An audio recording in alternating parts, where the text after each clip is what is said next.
Susan began her 33 years at Mac in 1988. She devoted her career to pursuing systemic change, using U.B. Jones's model of multi-strategic advocacy.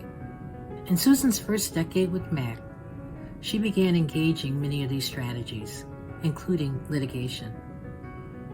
She took over from Tom Mila the Allen v. McDonough case, which was a landmark case that Mac filed in 1976 against the Boston Public Schools for their noncompliance with the then new Chapter 766 special education law.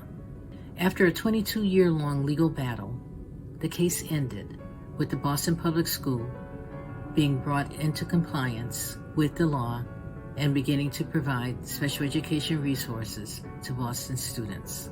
As the Allen case was wrapping up, and as a result of Susan's work with the Children's Law Support Project, she began to grapple with understanding the impact of violence, especially domestic violence, on children. This work led to her founding the Trauma and Learning Policy Initiative, what we call TLPI.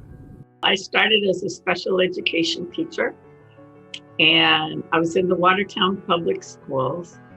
I had a resource room in the basement. I went on to go to law school because my goal at the time was to get the students out of the basement. I wanted to be part of the integration movement. And later found myself working at MAC, Mass Advocates for Children, as a lawyer, when all of a sudden, in the middle of the night, the legislature passed in Massachusetts the most onerous school expulsion law. We were getting calls with students getting suspended. And I was representing them as fast as I could go. I was a young lawyer and I was representing them, but for the first time in my life, I wasn't being terribly successful. I was chairing something called the Children's Law Support Project, which was an interdisciplinary project among all the different sort of legal services areas. And I began to work very closely with the people doing domestic violence. The cases just went on and on. And so we began to ask in the cases when I get these calls, like, has there been any violence? And I began to realize there's a connection here. And so there I was with my ahas and standing before what felt like a really big issue. So we formed a task force and we began to all work together in collaboration to figure out what should we be doing? What should we be doing at the policy level? It was very clear to me that in large part, this trauma and these ACEs were impacting language and language development, or the reactivity was really causing kids to get in a lot of trouble. I began to see this is really affecting learning in the classroom. So we started, I started like, this is the Purple Book. It was a coming together of many, many people. My whole life's work's been about education in schools. Well, any kind of education research will tell you that relationships are absolutely critical to learning. We learn in relationships. We feel safe in relationships. We feel connected in relationships. So safety, connection, belongingness. But then you step back a little further and you say, but that's not how schools are run. And so began the next decade and a half of Susan's work, addressing the question of how can we help schools create the kinds of environments that are best for teaching and learning by fostering relationships, safety, connection, and belonging for everyone, students and educators alike. Susan's next set of questions framed the next phase of MAC's TLPI work.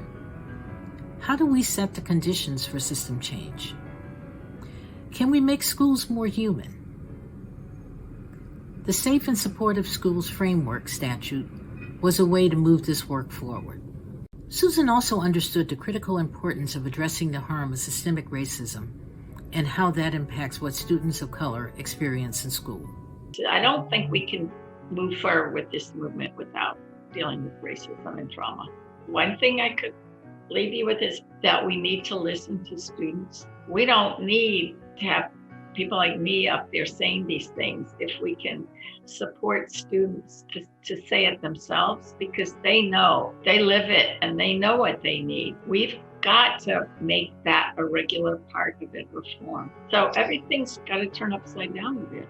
The students are saying, when I have a relationship with the teacher that works, it's heaven.